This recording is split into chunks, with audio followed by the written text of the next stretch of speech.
Welcome to my class on using ChatGPT to innovate in education. Now, one of the things that we're seeing in the news constantly is how ChatGPT is going to destroy education, how it's going to lead to students cheating and all these other things. But I want to show you the opposite side of that story. The story that I believe is really what's going to take place, which is all the innovation that's going to happen on top of these types of tools, these generative AI tools. And I'm really excited about it. So I'm going to dive right in and give you some examples and just walk you through a scenario that hopefully will get you inspired to understand what you're going to learn in this course and how you could use this on a day-to-day basis. Now let's just walk into the tool itself and let's ask ChatGPT to explain ChatGPT. And we get this long answer of it's GPT, it's generative, it's pre-trained, it's transformer, it's ChatGPT, it's model versions, all this complex stuff. Now imagine if I'm teaching, some 9-year-olds in a 4th grade class. How am I going to go and take this and work with those students in it? Well, let's just adapt what we ask.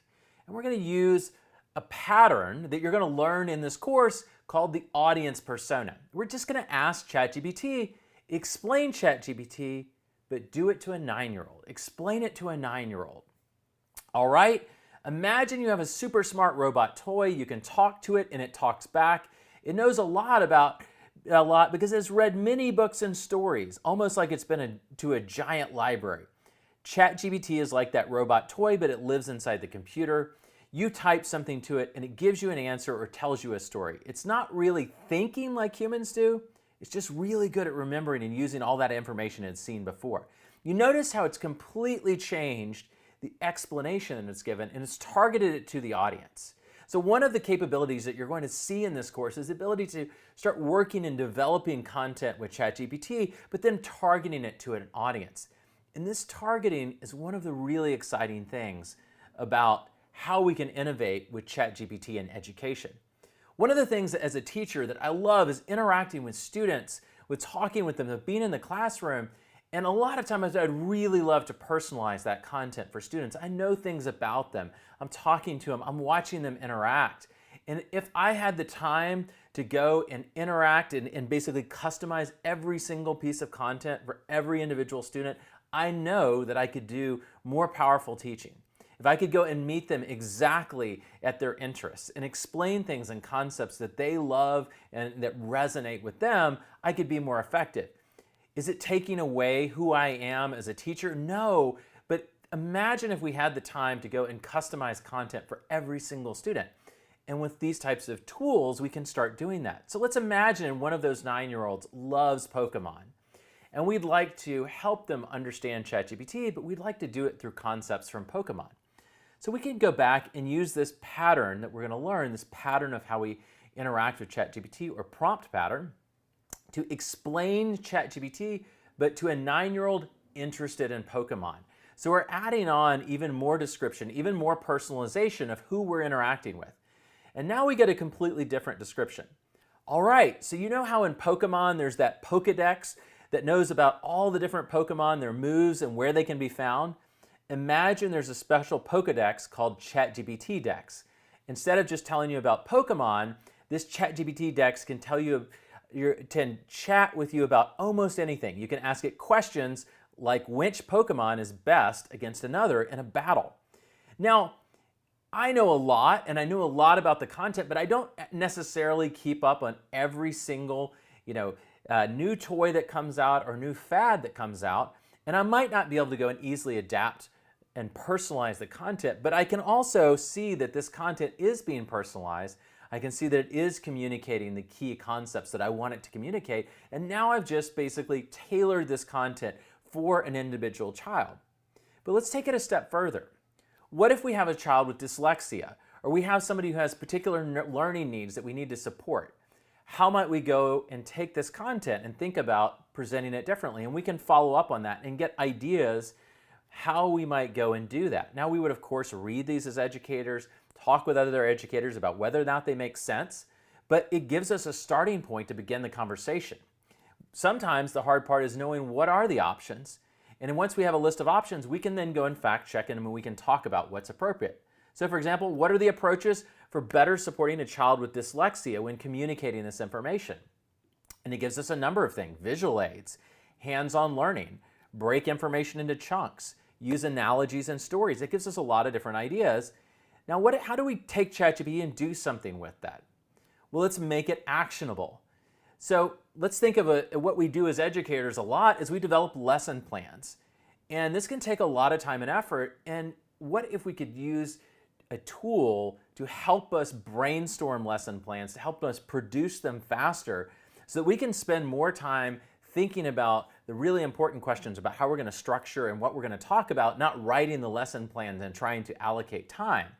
So please give me 3 possible 30-minute lesson plans that use these insights to teach the material to the 9-year-old with dyslexia who loves Pokemon. So not only are we personalizing the content, but we're also personalizing even the individual lesson plan. You can imagine going through and thinking about generating even individual lesson plans for different students. Maybe you need to be able to do personalization within the classroom. And we get a number of lesson plans generated, like Lesson Plan 1, ChatGPT Dex Introduction, introduce the concept of ChatGPT through a Pokemon analogy. Show a picture of a Pokedex and ask the child what it does. Briefly discuss their favorite Pokemon and what the Pokedex says about it.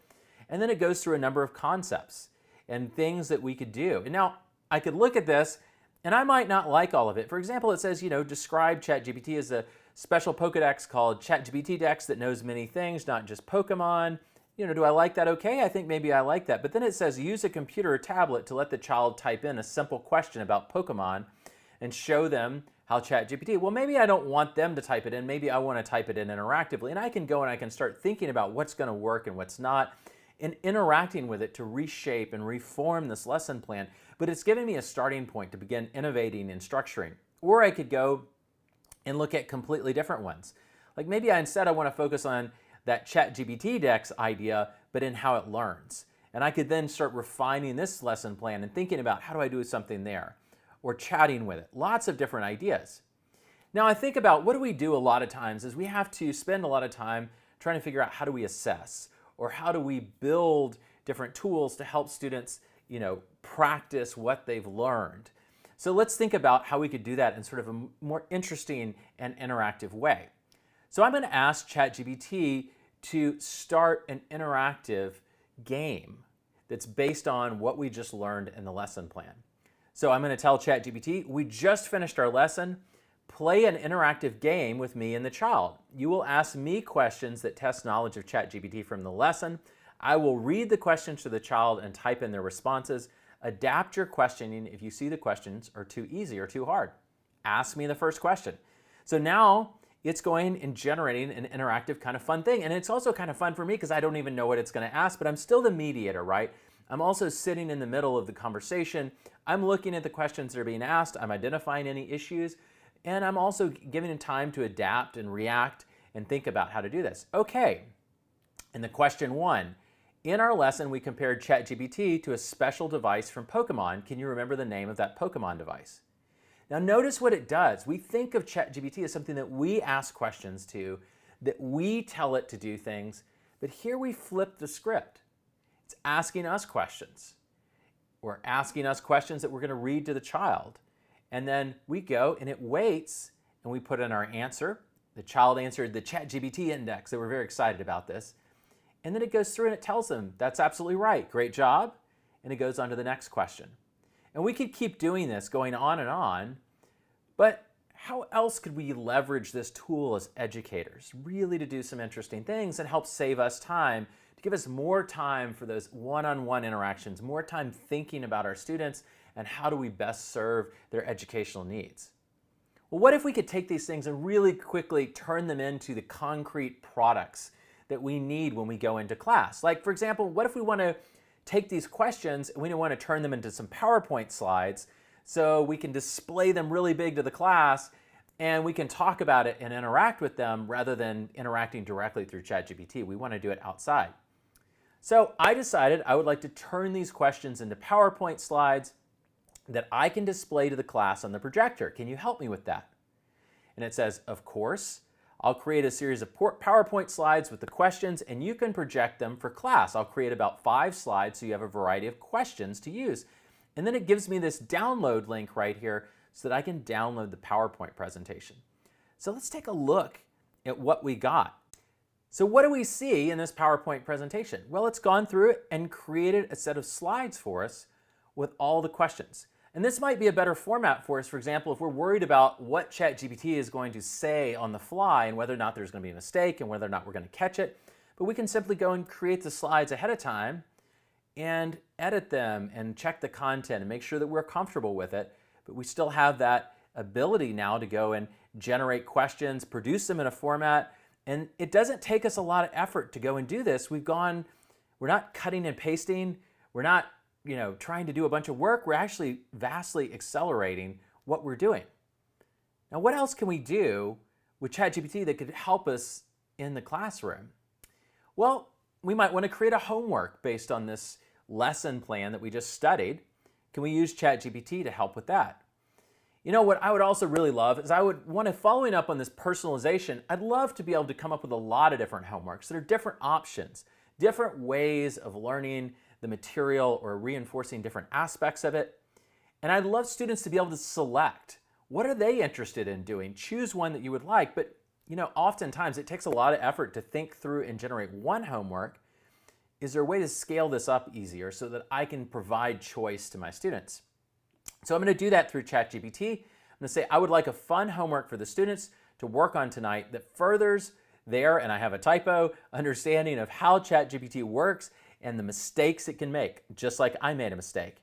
Can you give me some ideas? They don't have to involve Pokemon. Give me 5 different options of equivalent difficulty so that I can let each student choose what they like best.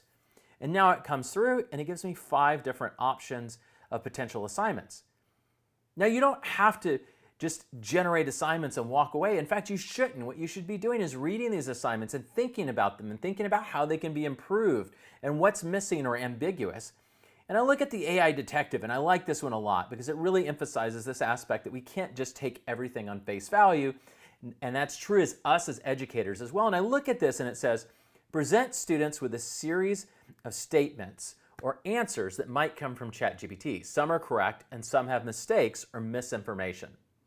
Follow-up, students should research and identify which statements are accurate and which aren't. They should provide corrections for any errors they find and reflect on what the AI might have, why the AI might have made those mistakes.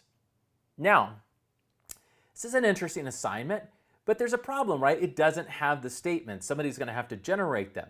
So let's follow up and refine that idea. And we'll say, hey, number 2 is nice, but why don't you create 5 different statements regarding 4th grade math and add them to the description of the homework? I'm following up as the educator. I'm expanding, I'm enhancing the assignments, which all of these would require. I'm shaping it based on my knowledge. And I want to emphasize mistakes in ChatGPT, but I want to emphasize them in a context that will be important for them based on other things they're learning, like some math concepts. So it comes up and it says, okay, now we've got the instructions, and here are the math statements down here. It has several statements that have mistakes in them. A rectangle has 5 sides. The angles in a triangle always add up to 360 degrees. And I might look at these and I might say, hey, some of these are good, but some of these are not because they're not really what my students know, or they're not really the right concepts. We're not talking about geometry right now. We're talking about something else, place value, whatever it is.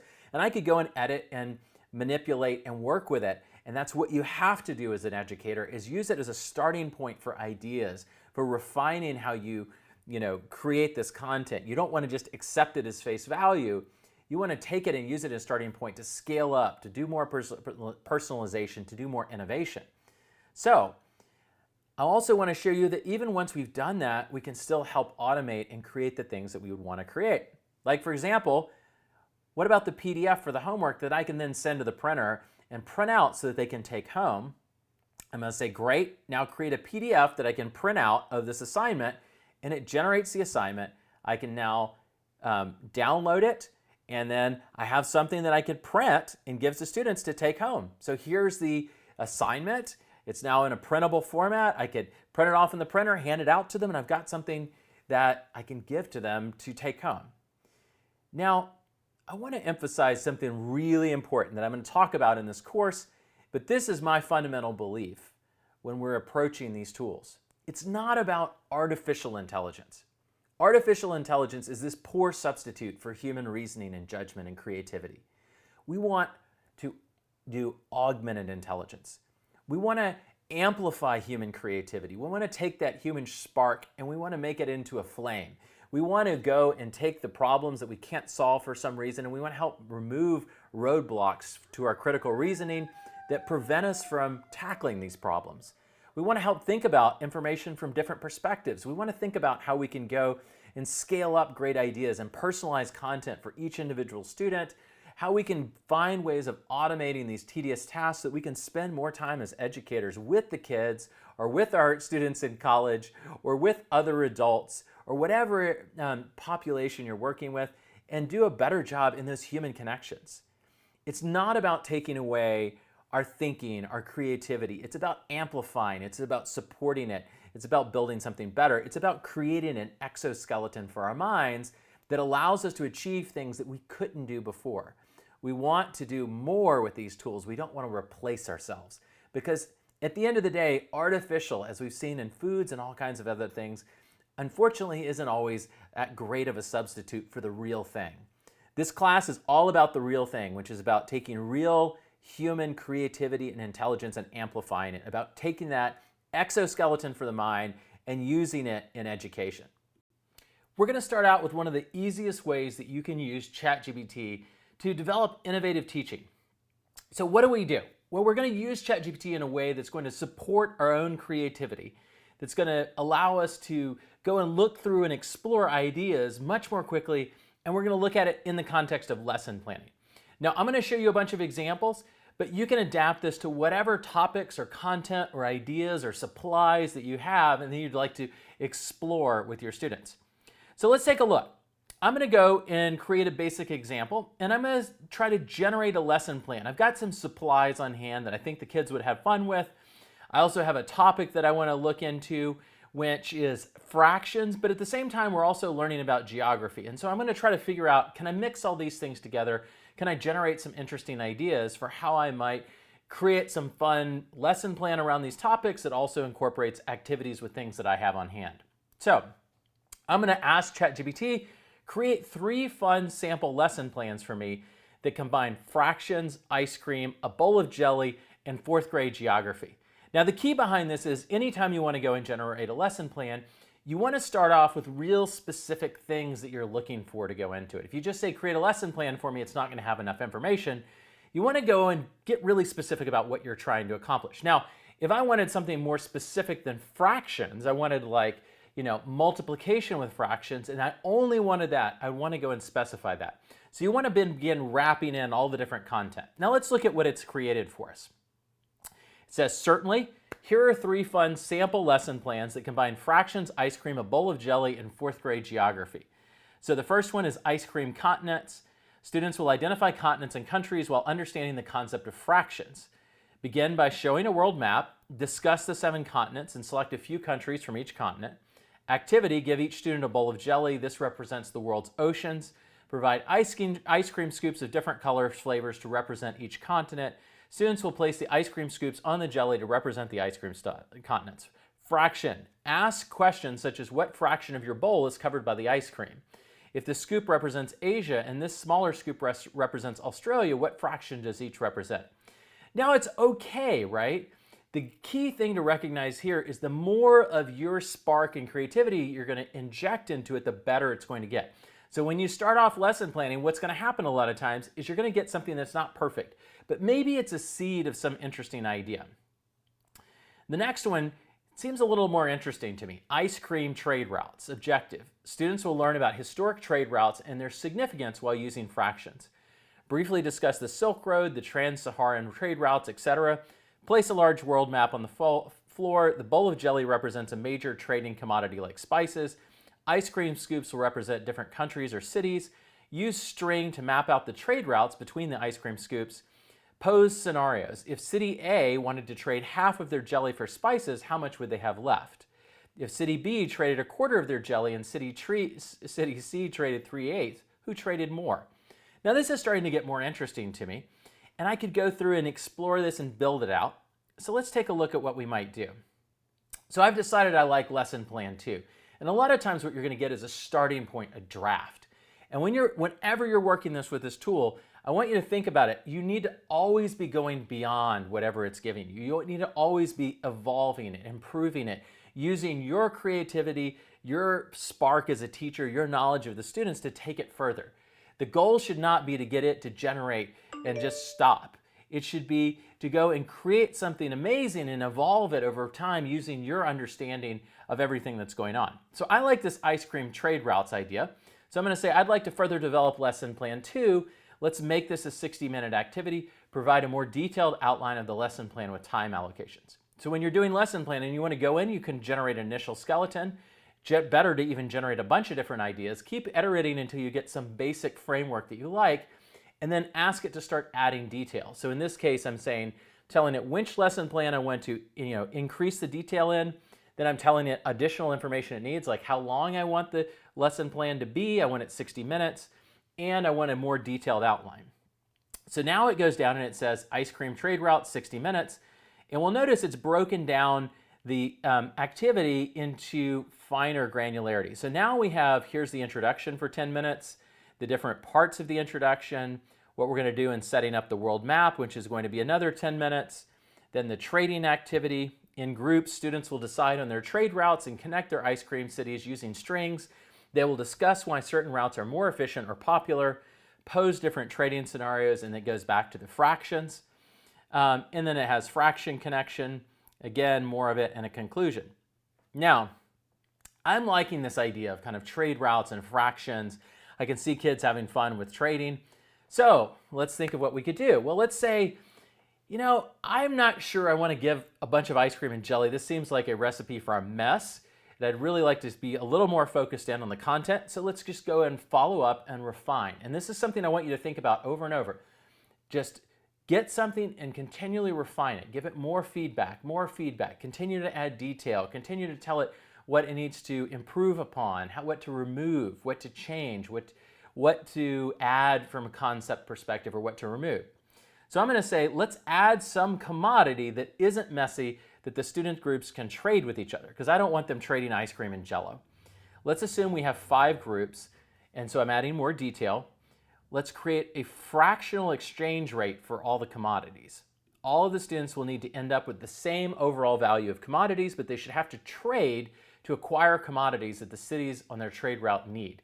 So they're going to take over these cities and they're going to try to run them. And so now it comes back. It gives us our different commodities like silk, spices, gold, tea, and pottery. And then it gives us the exchange rates that we could potentially use for this. Now, again, I could go and look at these, and I would look at them before I gave them to students and think about, like, are these the right exchange rates? Are these fractions that they're going to understand? Does it have the right concepts? But whatever content you're working with, it could be something at the college level, like I teach a lot of times, and looking at a cybersecurity example and thinking about how we can incorporate different things. And how to explore it. The goal is you want to inject your knowledge, your creativity into this. Now it comes back with some group assignments. We're going to have different groups assigned to cities. So we've got Beijing, Cairo, Timbuktu, London, and Delhi. And it just describes basically what individual commodities it's going to decide each city starts with. And then it gives trading scenarios. Beijing needs to trade tea for its population, but has silk. They need to find a route to London, perhaps through Delhi, to acquire the tea. And so it gives different scenarios and begins building this out. It then goes into the activity of what we're going to do in more time. And then we can begin thinking even more in depth about it. What are all the materials? It listed some things, but what else are we going to need? So we can go and start querying and helping to brainstorm what are we going to need to support these activities. So we ask it, what materials will we need for this activity? Well, we're going to need a large world map, ice cream scoops, strings, bowl of jelly, and then silk, spices, gold, tea, pottery down here, the commodities for training, and then additional supplies, scissors, sticky notes or labels, whiteboards and markers, printed exchange rate sheets so that students can use them to trade with each other. Optional enhancements include themed music, playing some historic or thematic music, costumes or props, video or image resources. So it's really kind of helping to brainstorm and think about all the ways we can make this sort of an interesting and exciting thing. Again, the key to it is for you to inject your creativity into it, your knowledge of the students, and to go and to continue and refine. It's to help you brainstorm, help you come up with interesting ideas. Now, I realize we need some goals for how much each commodity, each group needs to acquire. So we want the students to try to achieve something in their exchanges with each other. We also need starting commodity allocations. We want each group to have to trade with multiple other groups to reach their goals. So now it comes back and it gives us a starting allocation. And notice this is different. It's gone and changed up what it originally said. I believe Beijing originally just got silk. And I guess it does. It still has 1 silk, but now it needs to acquire half a tea and a quarter of gold. And so it gives the options for how they would do that. And I go and I read through it and I say, it says Beijing, they can get tea from London, but London wants gold in exchange. So Beijing must first trade with Timbuktu to get some gold and then trade with London or tea. And so they can go and do this and basically start running through the exchanges. And it gives sort of scenarios of how they might do that. But then I notice there's a problem, right? It's supposed to have all these silk scarves and all these other things. I don't really want to give them a bunch of silk scarves and start ripping them up. So I think, all right, I need to tell ChatGPT, like, that part of the activity just doesn't work. You know, I'm always needing to provide feedback to it on what will and will not work. And I'm thinking through what I'm going to do and what I'm going to teach. I'm supporting my brainstorming. So I go back and I tell it, I like the commodities, but we can't really rip up a scarf. Can you come up with some strips of paper to represent the commodities? The paper should have marks to help the students visualize the fractions and allow them to be cut up into fractional pieces of the commodity. And so now it creates the ideas of, well, silk will be light blue, spices will be brown, gold, yellow, tea green, and pottery a gray or reddish brown strip of paper. So it's evolving based on my feedback to it. And notice what we've done. Over and over, we've gone back to it and we've told it what to give more detail to, what to improve, what to change. And this is the way you're going to approach the tool and all of the things that we're doing with it for education. Now it comes back with strips that have markings on them at different points and on the strip to represent the fractions. And then it gives instructions for how to use it. Now, at the last part of this, I'm going to show you the last thing that we could do. And if you have an access to ChatGPT Plus and the advanced data analysis capability, and I have a class on this that also goes into much greater depth of this, we can actually go in and then we can say, can you create a PDF for me that has rectangles with markings that I can cut out for the strips? And then we could go and look at this to see if it gets right and actually did we get a handout that we could use in this activity. And here's what we got. Now we have a PDF and it's close. It's not perfect, but we could go back and refine it, tell it how to improve its rendering of the strips. But honestly, it's close enough that I would probably just print this out, take it, get some rulers, draw some lines across it, and I've got myself some strips that I could go and present this activity to the students with. So it's an accelerator that can help you create these ideas, create the products that you need to actually go and use the activities or the lesson plans or whatever it is. But it's, at the end of the day, the most important thing about this is it's your creativity. It's your putting together interesting things that are going to be engaging. It's you understanding the students and what their needs are, not it. And you'll see throughout that, I was guiding it, I was changing it, I was manipulating it, I was giving it more detail. Start off with, here, give me a lesson plan that combines these things. Make the things unexpected and engaging to the students. And then refine, add more and more detail in the areas where more detail is needed. And then eventually get down to the products that you need to support those lessons. The next thing we can do to help support our classroom is think about how to create more engaging examples to represent different concepts and to help explain things. Now, we might want to go through and create examples that engage the students in something they're interested in. That basically takes these ideas and thinks about how can we relate them to something they care about right here, right now, and help them maybe look at them a little deeper. We don't have to just take what's out of the textbook or what we prepared in the past, but on demand, we can think about what are they interested in right now in this moment that's timely to help explain concepts. So now I'm going to give you a specific example of this. We just had the Women's World Cup soccer. So imagine your students are excited. They've been watching the soccer game. Can we turn this into some content, some examples that we could go through together? So I'm going to go into ChatGPT and I say, I have some fourth graders that are struggling with fractions. We've been watching the Women's World Cup team, soccer team compete in the World Cup. help me create some examples to better explain concepts and fractions. We will start with simple examples and then get more complex when I tell you. Now I'm going to break this down. I'm doing a couple of things. One, I'm explaining who the audience is. I have some fourth graders that I'm trying to work on. It's always important to explain the audience to ChatGPT or whatever large language model you're using, to explain what grade level, what are the things they know, what are the things they don't know. Give them a persona that they're going to teach to or explain to give the right level of explanation. Two, mix in the other thing, the other concept, the other sort of latest thing, either be Pokemon or Prime, the sports drink, or the US Women's World Cup team, or if it's the Olympics, do the Olympics. Whatever it is that they're excited about, bring that in. And then finally just say, help create some examples to better explain concepts and fractions. Now, sometimes what you'll need to say is directly represent the concepts with the other thing, like represent the concepts in the context of, women's soccer, or represent the concepts in the context of a Prime sports drink that's partially filled, or whatever it is you're working with. And then we say we will start with simple examples and then get more complex when I tell you. So the idea behind this is we might want it to generate over and over, and we need to give it a starting point. Now, I also could have given it more information about specific concepts I wanted to have it demonstrate, but I'm going to start with this. I'm pulling together a bunch of ideas, and I'm going to get it to generate examples. So here's what it gives me. Basic introduction to fractions. Imagine the U.S. women's soccer team played a total of 4 matches in the group stage of the World Cup. Now notice it's injecting its knowledge of the World Cup, which I may or may not know that it's called the group stage, but it's creating a more realistic example. Example, they won 3 out of 4 matches. This can be represented as the fraction 3/4. Here 3 represents the matches they won, and 4 represents the total they played. Comparing fractions. Scenario, the U.S. team and another team, let's say Brazil, played in the same group. U.S. won 3/4 or 75% of their matches, while Brazil won 2/4 or 50% of their matches. Question, who won more matches in terms of fractions? Answer, the U.S. team won more matches since 3/4 is greater than 2/4. And I'm sorry to all the Brazilian fans, but we know the U.S. Women's World Cup team is a fantastic team.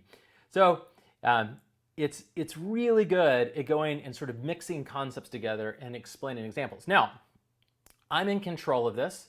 I'm not going to just take it and say, here, go. Now, what I'm going to do is I'm going to think sort of deeply about how do I improve the examples? Like, what else do we want? So in this case, I thought, it'd be more fun if the stories were more exciting. They seem kind of bland. And a lot of times that's what you're going to get, is something bland that's a good starting point, but it isn't enough. So I'm going to say, this is helpful, but I need to start with some drama. Like, I'm telling it what I want. I want more excitement. This is the World Cup. Let's build an exciting story around these examples. Also, let's start with more basic information about what a fraction is. Create a story that helps explain basic concepts. The story should have 2 to 3 examples of each very basic concept woven in. And so I'm going and I'm refining what it's doing. It's a good starting point, but I'm going to continue manipulating. Now we've got the Fraction World Cup Showdown. The stadium was abuzz with excitement. Every seat was taken, and there was a sea of fans wearing the colors of their favorite teams. This just wasn't any match. It was the World Cup Finals, and the U.S. women's soccer team was about to take on their biggest rivals. Concept, what is a fraction? As the players took their positions, a commentator began explaining the game strategy using a pie chart on a big screen. The pie chart was divided into several slices, each representing a part of the whole. He said, think of the pie chart as a soccer ball. If you cut the ball into 4 equal pieces and take one piece, you have 1/4 of the ball. And so it's starting to weave in. Now, maybe it's not the best, most exciting examples, but it's more exciting than before. And it has a number of different concepts and examples that it's gone and created. Now, one of the things sometimes you may say is, well, I'd like to weave in more visuals. And if you have a ChatGPT Plus subscription, you can go and have it start creating visuals to go with the examples as well.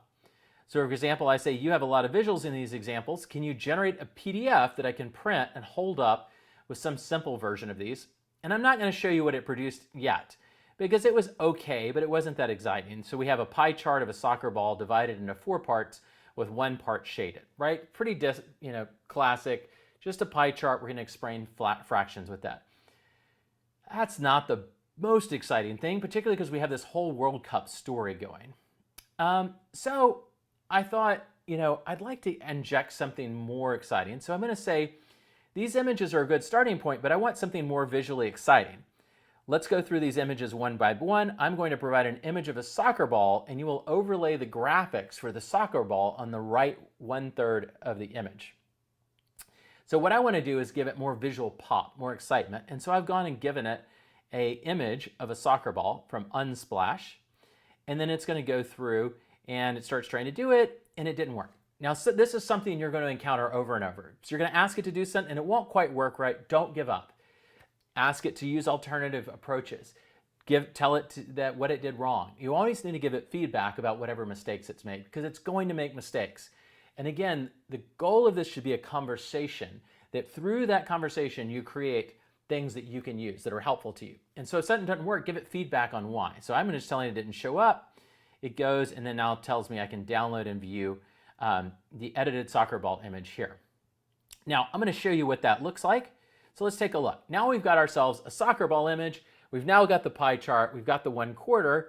And now we have a more exciting visual image. This is now in a PDF that I can go and print out and do something with, which is super helpful.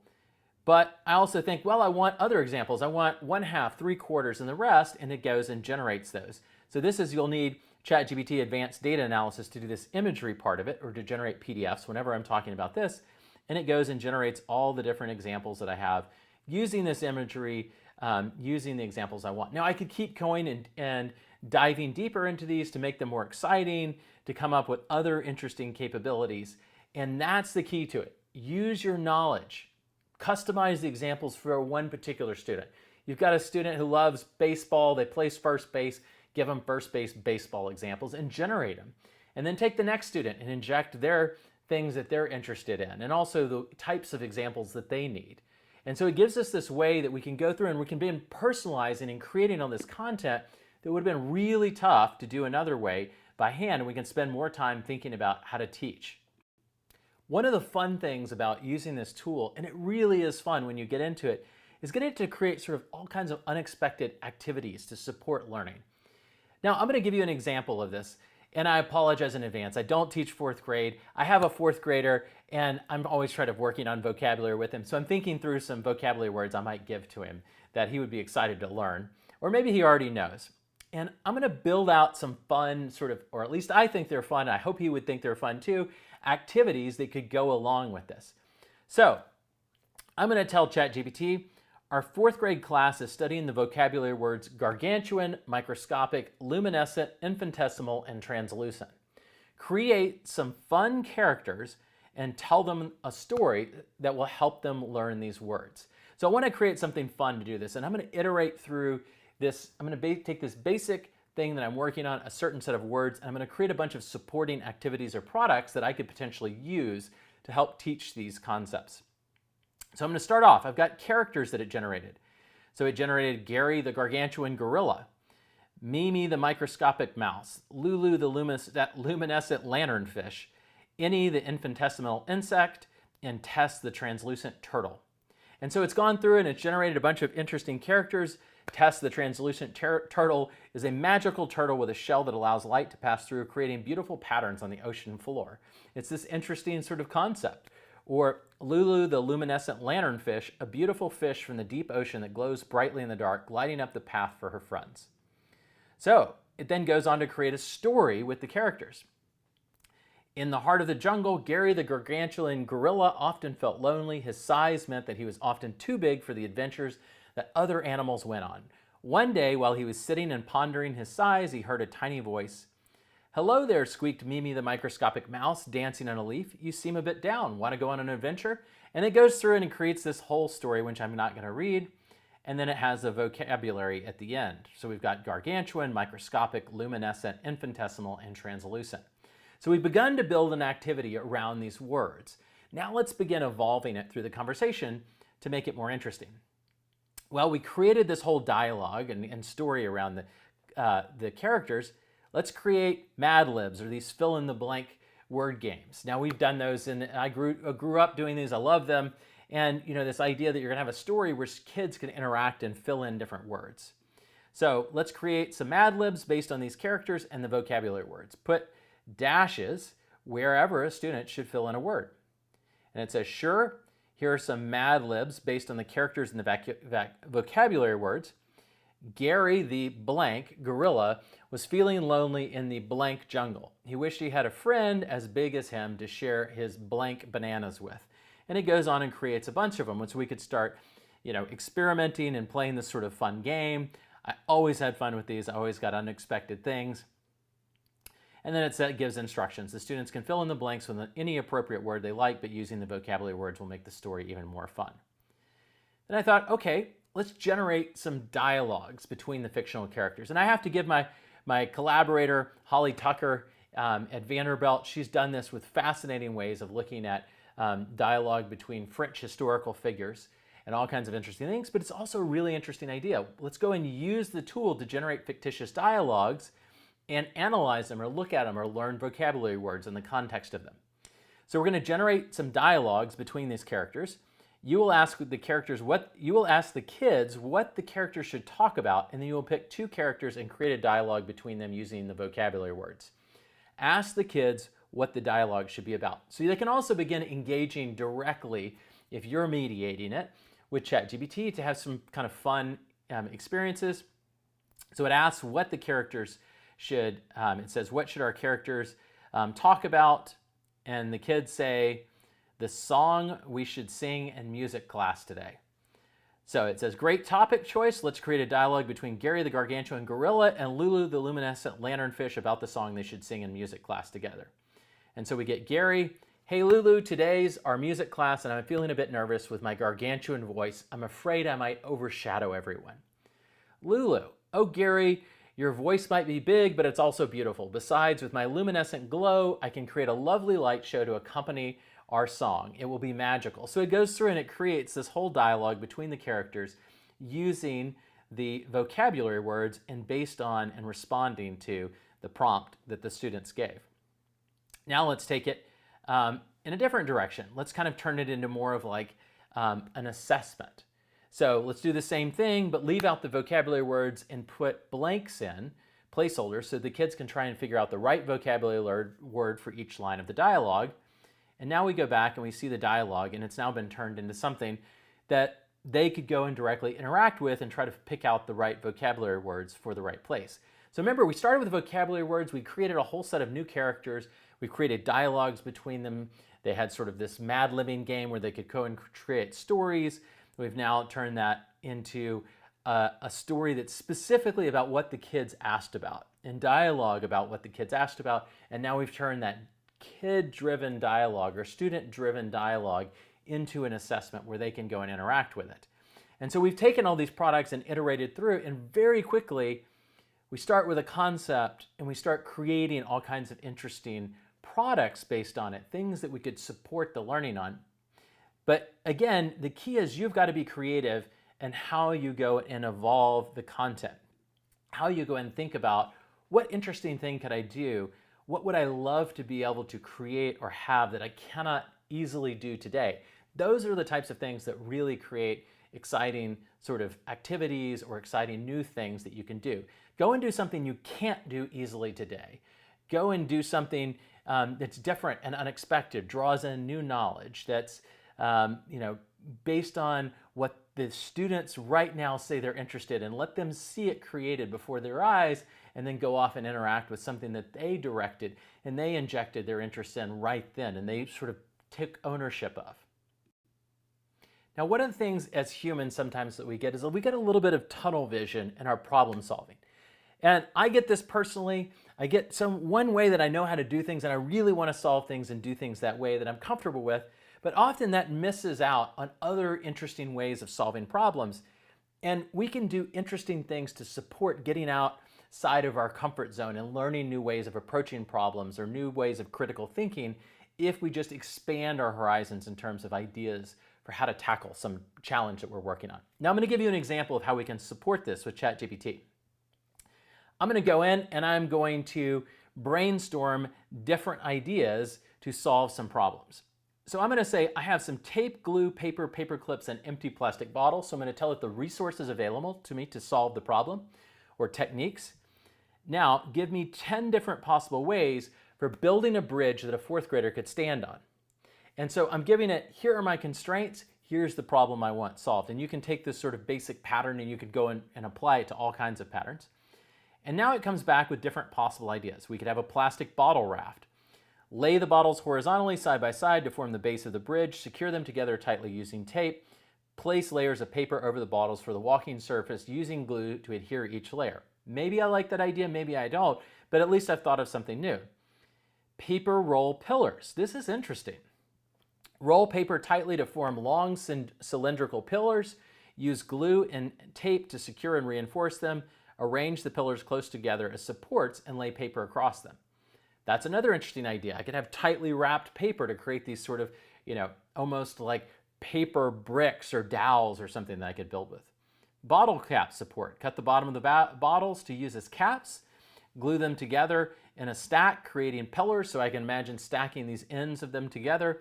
Lay paper on top using paper clips to secure the edges. Now, a lot of these may not work, but the idea is I start thinking and visualizing different ways that I could take these materials and start doing things, and I may come up with a better way, and hopefully I do come up with a better way that's not in any of these, but maybe some aspects of it are inspired by that. Now, in the real world, like if we have problems we want to solve, a lot of times we solve it one way, or maybe we go look it up in a book, or maybe we try to find other ways that people have done it, but this is a really quick way to get on tap different ideas that we might go and think about.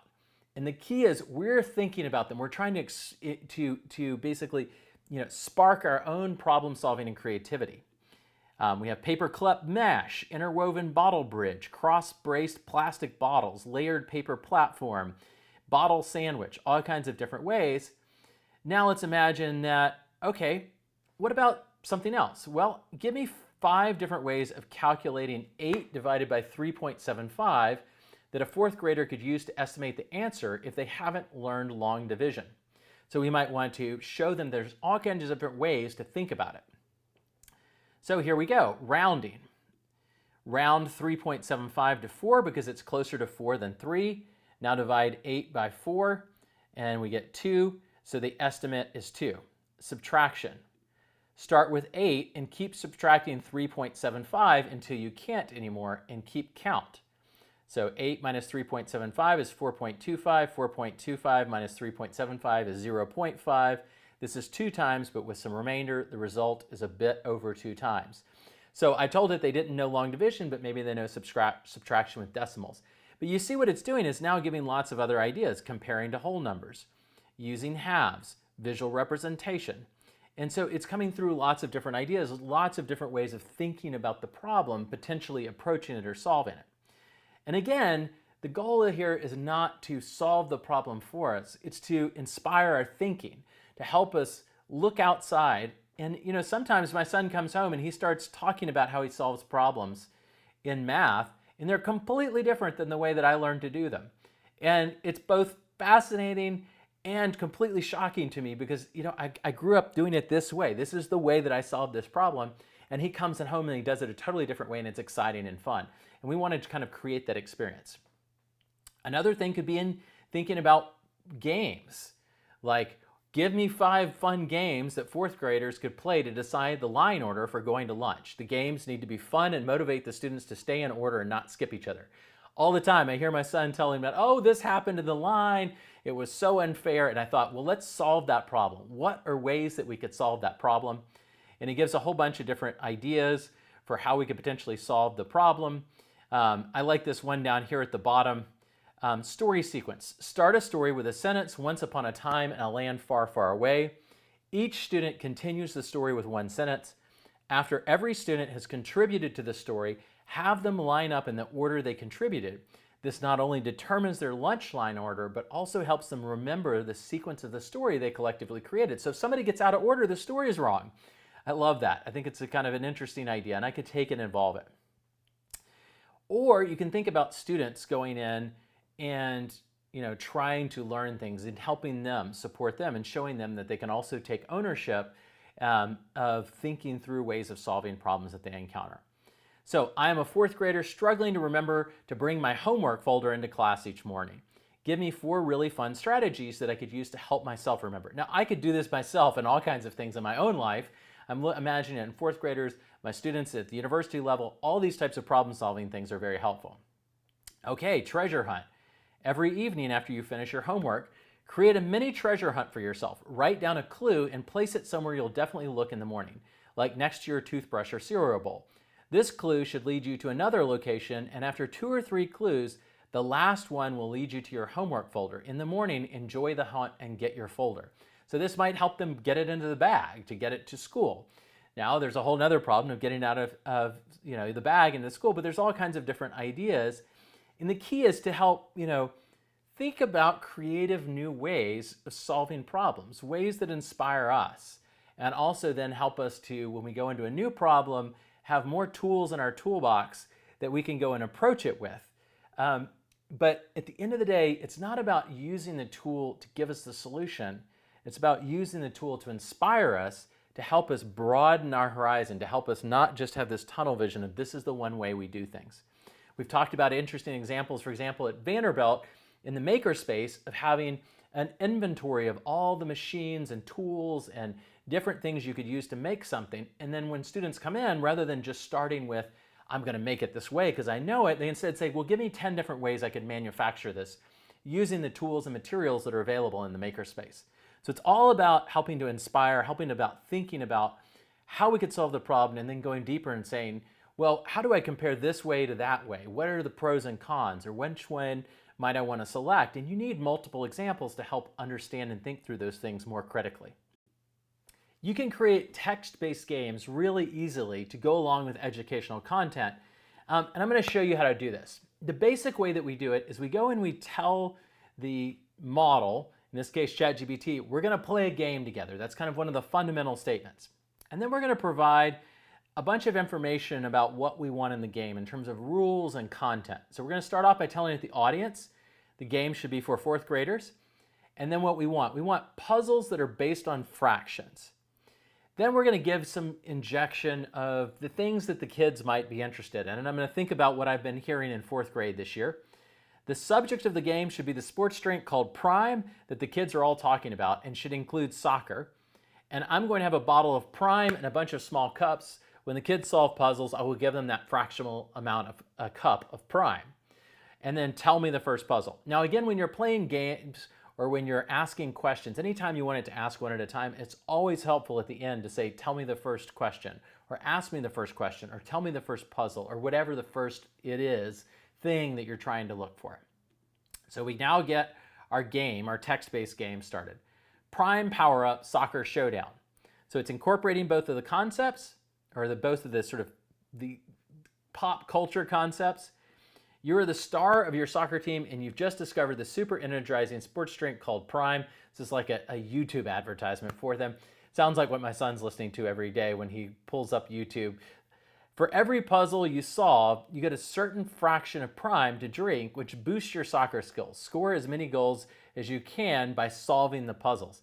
I can't believe it. I've basically generated an ad for this, but anywho, I could have probably picked a better example. So it goes and generates the puzzle. Okay, puzzle 1, the warm-up kick. Your coach has 1 full bottle of Prime and wants to divide it equally among 4 players, including you. If you solve this puzzle, you'll know how much Prime each player gets. I think I'm one of those 4 players in this. Question, how much of the Prime bottle will each player get if it's divided equally among 4 players? Solution, to solve this puzzle, you need to divide the bottle, which represents 1 whole, or 1 by 4. So 1 divided by 4 equals. And now I'm going to go in, and it waits for the answer, and I can provide the answer that the kids or the students or whoever would have provided, which would be 1/4. And then it says, that's correct, well done. So it's playing the game. It understands the concept that it needs to play a game. And now it goes on to explain why the answer is correct, and then move on to the second puzzle, the halftime hustle. During the halftime break, your coach wants to motivate the team. He decides to split half a bottle of Prime among 5 players who performed exceptionally well in the first half. How much of the Prime bottle will each of these 5 players get if the coach divides half a bottle among them? And it has a hint, and then we can go and give it the correct answer. Actually, the incorrect answer, I believe. And it says, close, but not quite. Let's break it down step by step. Half a bottle of Prime represents 1/2. And so I missed something here. And so you can imagine kids missing this when they're reading the problem, because it says the coach decides to split half a bottle of Prime. Let's break it down step by step. Half a bottle of Prime represents 1/2. Now you want to divide this half bottle among 5 players. So 1/2 divided by 5 equals. And it explains, and then it says, okay, each of the 5 players will get 1/10 of the bottle. Now we can go and say, okay, well, let's incorporate different things. So I'm going to go, and again, I'm going to say, let's make the puzzle more exciting. Can you cohesively work both Taylor Swift and Mark Rober into some funny stories with the puzzle woven in? You can leave out Prime and soccer. So I'm going to switch context. I'm going to talk about 2 figures I'm hearing about, talked about a lot, especially because the Taylor Swift concerts were in Nashville not too long ago. So now it says, let's add some celebrity flair to our puzzles. Taylor Swift's fractional album release. Taylor Swift, after the success of her numerous re-recordings, decides to drop a new surprise album, but with a twist. Instead of releasing the whole album at once, she's releasing it fractionally, piece by piece. To decide which fraction to release first, she collaborates with the famous YouTuber and former NASA engineer Mark Rober, who loves a good challenge. Mark sets up a puzzle for the Swifties. If they get it right, Taylor will release that fraction of the album. Taylor has recorded 12 songs for her new album. If she decides to release 1/3 of them based on the fans' correct answer, how many songs will she release? And so now we have the whole question, and it goes on. So really easily, you can go and start creating very sort of customized content around particular topics that are sort of interactive games. What it's good at is if you give it the rules, sort of this rough subject area, it can fill in a lot of the details in terms of the content, the stories, the characters, what might happen. It can also generate rules for the game, and it can also follow those rules. And sometimes it can be really interesting to see the different kind of ideas for games that it comes up with and how it plays them. But a lot of times it's really helpful if you just sort of bound the rules and say, go and generate, for this sort of area of pop culture or this type of toy or activity that the students love. These tools are really good at generating content for us on demand. And one of the things that they can generate on demand is essentially mini assessments that we can help ourselves learn with. Either you can use it to guide your own learning and sort of do assessment of some topic, or you can use it to generate sort of on-demand assessments for students. Now, there's a lot of things, obviously, people are concerned about. Are they going to make mistakes and things? But generally, they do a really good job, particularly if they're on topics that are very well understood. And it's even better if it's connected to something like ChatGPT Code Interpreter. Now, anytime you're working like this, you have to understand that it could make mistakes. And that can be part of the value of this, is that you have to know the material and practice it well enough to start identifying the mistakes. Now, this isn't perfect in all settings. Some cases you want to go through and have it generate the assessment, and then you as the teacher evaluate, look at it all, which it can do very rapidly, and you can eyeball it and look at it very quickly and make sure it's correct. Now, you can also, in many cases, go and do sort of self-based assessments for areas that it's really strong and good, and there's different techniques to help make sure it's grounded in reality. Now, I'm going to do some math-based examples, and part of the way that we can ground math-based examples into reality is to help use Code Interpreter, where it can write code and do analysis to make sure the math is right. So I'm going to create an on-demand quiz for myself on geometry. You'll give me a word problem, and I will have to use geometry to answer it. Give me the first problem. So this phrasing can be really important. If you wanted to give you questions one by one, you'll kind of explain what you want, and then say, give me the first problem, or ask me the first question at the end of it. So it starts off with, a farmer has a circular field with a diameter of 100 meters. He wants to build a rectangular, and I just stopped there because that's not what I want. It's not interesting to me. And if there's anything that you can get out of these tools, it's personalization, things that are interesting to you. So I'm going to switch this over, and I'm going to immediately intercept it and say, no, What I want is to connect it to something I care about. So I could have been a little nicer, but I just said, hey, that was boring. I need something that interests me. I love doing jumps on my BMX bicycle. So I'm imagining my son who loves to do BMX bicycle racing. And so it switches the problems immediately. Problem 2, BMX ramp geometry. You're designing a new BMX ramp for a jump competition. The ramp is in the shape of a right triangle where riders start from the top of the hypotenuse and ride down to make their jumps. The vertical height of the ramp is 5 meters and the base is 12 meters long. To ensure safety, the angle at which the riders make the jump must not exceed 30 degrees. Given these constraints, is the current ramp design safe for the riders? And I say yes, and it says, great, you seem very confident, and it verifies, it runs through the math behind it, and it uses this, and very importantly, code interpreter basically, or advanced data analysis goes through and runs an analysis of it and calculates an angle for the jump. Now, I can ask it to do another problem, and it'll generate another one on demand, BMX track design. I go and give it an answer that is incorrect, and then it begins breaking down the problem step by step, explaining to it, and basically explaining to me why I got it wrong and why the real answer is 1,047.21 meters, which it's worked out all of it here. So it's a really fast way to simply go in and begin exploring a concept, having it ask you questions and test you on things. Now, it's not going to work for all topics. There are topics it's going to make mistakes on. It's much better, too, if you tell the learner in advance it might make mistakes, and you got to engage and study the material and make sure that you understand it.